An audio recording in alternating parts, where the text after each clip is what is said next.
ये है M22 game stick, जिसकी तारीफों से YouTube भरा पड़ा है। कोई कह रहा है कि ये बहुत इजी टू इंस्टॉल है, कोई कहता है इसमें 30,000 गेम्स है, इसके डब्बे पे भी लिखा है 52 एमुलेटर्स हैं। इस गेम स्टिक के ऊपर लिखा हुआ है कि ये 4K है। और तो और YouTube पे ये भी कहते हैं कि इसका कंट्रोलर PS5 के कंट्रोलर के जितना प्रीमियम है। सही में यही सब चीजें जानने के लिए मैंने इसको मंगवा लिया, जिसका डब्बा तो देखने में भाई देखो बहुत प्रीमियम है। खोलने के बाद ऊपर ही 2 कंट्रोलर पड़े थे, जो सच्ची बताऊं तो पकड़ने में तो PS5 के जैसे ही है, क्योंकि बिल्कुल सेम साइज है, सेम तरह की ग्रिपिंग वाली कैविटी बनाई हुई है। तो एक बारी को छोटा बच्चा धोखा खा जाएगा कि ये PS5 का कंट्रोलर ही है, अगर आप ये स्टिक उसको गिफ्ट करने के लिए सोच रहे हो। जिस कंट्रोलर के बटन की फीलिंग ठीक ठाक है, मतलब के ओके हाँ ठीक है, और इसके R2 L2 वाले बटन्स है, प्रेशर सेंसिटिव ट्रिगर्स नहीं है। फिर डब्बे में से निकलती है हमारी मेन गेम स्टिक, जिसके पीछे वाली साइड 4K लिखा हुआ है। एंड बाय गॉड मैं बहुत ही एक्साइटेड हूँ चेक करने के लिए कि 4K। ये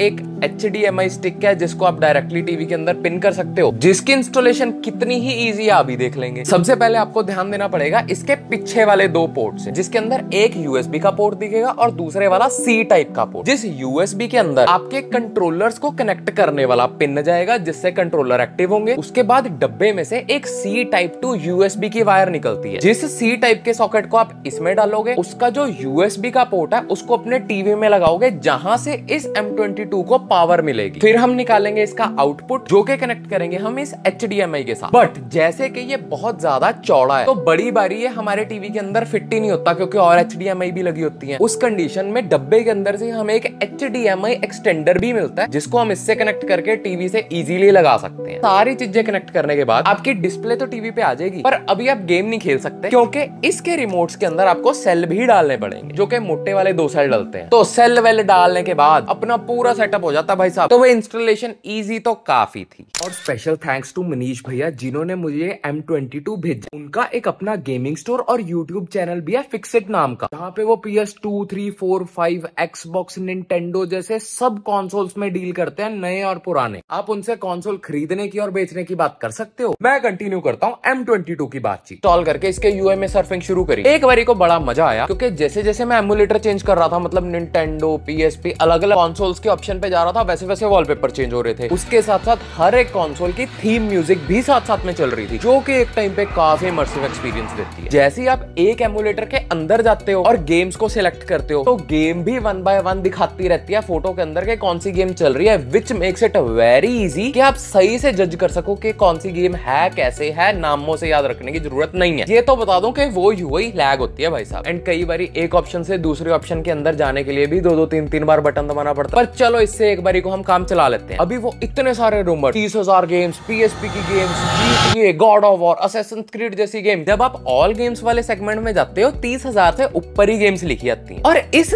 30,000 के नंबर को आप बढ़ा भी सकते हो, क्योंकि इसके अंदर ना यहाँ पे आपको एक SD कार्ड का स्लॉट मिलता है। उस स्लॉट में राइट नाउ मेरे को 64 GB का मेमोरी कार्ड मिला हुआ है, जो मेमोरी कार्ड एक बहुत ही देसी मेमोरी कार्ड है, या मैं कहूँ चाइनीज। अगर आपको इस कंसोल पे जेन्युइनली गेम्स खेलनी है, तो आपको इस मेमोरी कार्ड को इवेंचुअली अपग्रेड करना ही पड़ेगा किसी सैनडिस्क, सैमसंग वगैरह अच्छे ब्रांड के अंदर। नहीं तो आपको पता ही नहीं है कब क्रैश हो जाएगा और आपकी ये स्टिक का सॉफ्टवेयर वगैरह सारा कुछ उड़ जाएगा। तो अगर इसमें गेम में खेलनी है, सबसे पहले ये काम तो आपको करना ही पड़ेगा। उस काम के अंदर आप एक 64 GB से बड़ा मेमोरी कार्ड 228 वगैरह का भी डाल सकते हो, जिसके अंदर आप ज्यादा गेम्स इंस्टॉल कर सकते हो। बट ज्यादा तो बाद की बात है, इसमें जो गेम में राइट नाउ है वो कैसी चलती हैं। सबसे पहली चीज, इसके अंदर गेम्स रिपीट होती हैं। 1, 2, 3, 4, 5, 6, 10 गेम में लगातार लाइन में है, सबके सब सेम, जो कि ऑब्वियसली आप नहीं खेलने वाले, एक को खेलोगे एंड दैट्स इट। पर ये चीज तो अभी भी मैं डिसेंट मानता हूँ। दूसरी चीज, कुछ गेम्स इसके अंदर फेक गेम्स डाली हुई हैं। मैंने स्टार्ट करी,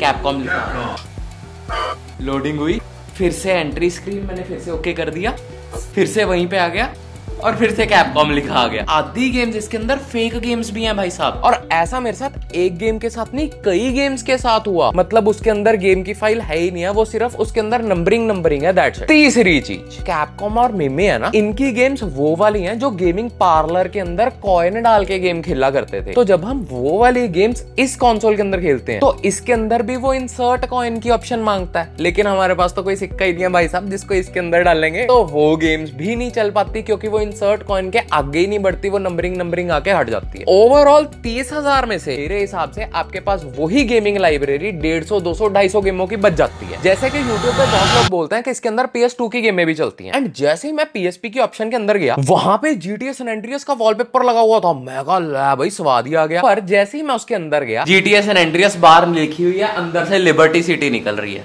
ऑनेस्टली मुझे नहीं पता यूट्यूब पे लोग क्यों बोलते हैं कि इस पे PS2 की गेम्स चलती हैं, क्योंकि इनके डब्बे पे और कहीं पे कुछ नहीं लिखा हुआ कि PS2 की गेम्स चलती हैं। मैक्स टू मैक्स इन्होंने भी यही कहा है कि PSP की चलती हैं। पर क्या बाकी की PSP, निंटेंडो, सेगा, इनकी गेम सही से चलती हैं, जिनमें बहुत अच्छी गेम्स हैं? तो बताता हूँ। PSP की गॉड ऑफ वॉर ट्राई करते हैं भाई साहब, जिसको 2 मिनट खेलने के बाद ही मेरे को पता लगा 4K तो बहुत दूर की बात है, ये गेम 1080p क्या 720p पे भी नहीं चल रही। आई थिंक ये 480p पे चल रही थी, मतलब के 65 इंचेस के टीवी के ऊपर मैं 480p की गेम खेल रहा हूँ। खुद सोचो कितने डब्बे फील हो रहे होंगे। उसके साथ साथ सिर्फ डब्बे ही नहीं, ये गेम लैग भी हो रही थी और फ्रेम ड्रॉप्स भी आ रहे थे। भाई इनपुट लैग, हद से ज्यादा इनपुट लैग। मैं L दबा रहा हूँ ताकि वो ब्लॉक कर ले, ब्लॉक ही नहीं कर रहा भाई साहब, इनपुट लैग। फिर मैंने कहा चलो कोई नहीं, थोड़ी सी हैवी गेम है, मैं दूसरी गेम ट्राई कर लेता हूँ। मैंने छोटे वाली GTA Vice City ट्राई करी जो PSP में आई थी, GTA स्टोरी करके कहते हैं उसको। वो गेम तो मेरी लोडिंग के अंदर ही फंस गई। और ये तो बड़े वाली Vice City भी नहीं है, छोटे वाली Vice City है, Vice City स्टोरीज, वो भी हैंग हो रही है। जिसके बाद मेरी पूरे की पूरी स्टिक ही क्रैश होगी। मेरे को टीवी के पीछे जाके पेन ड्राइव वाला सॉकेट निकाल के दोबारा डालना पड़ा, जिससे पावर सप्लाई मिलती थी स्टिक को। मतलब कि मेरे को पूरे का पूरा स्विच ऑफ करके ऑन करना पड़ा। फिर मैंने सोचा शायद से ना मैंने HDMI एक्सटेंडर लगाया हुआ है, जिस वजह से पास थ्रू नहीं हो रहे सही से सिग्नल। स्टिक को टीवी में भी डाल के देखा और सेम मैंने WWE ट्राई करी। अरे जॉयस्टिक ही नहीं चलती इसके अंदर, रेसलिंग के अंदर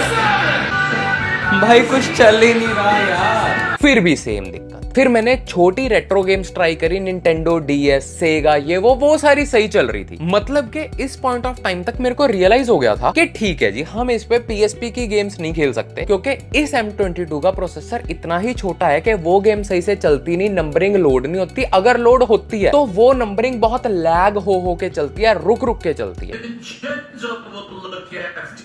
बट फिर मैंने ट्राई करी यही वाली रेट्रो गेम्स, जैसे मारियो, अलादीन, ये वाली सारी गेम्स। अब इस पॉइंट ऑफ टाइम तक तो मेरे को सिर्फ यही था कि स्टिक का प्रोसेसर छोटा है। 8 बिट 64 बिट वाली गेम्स के लिए तो प्रोसेसर को बहुत तगड़ा होने की जरूरत नहीं है। तो जब मैं वो गेम्स भी खेल रहा था, मारियो जैसी गेम में भी इनपुट लैग है, देखना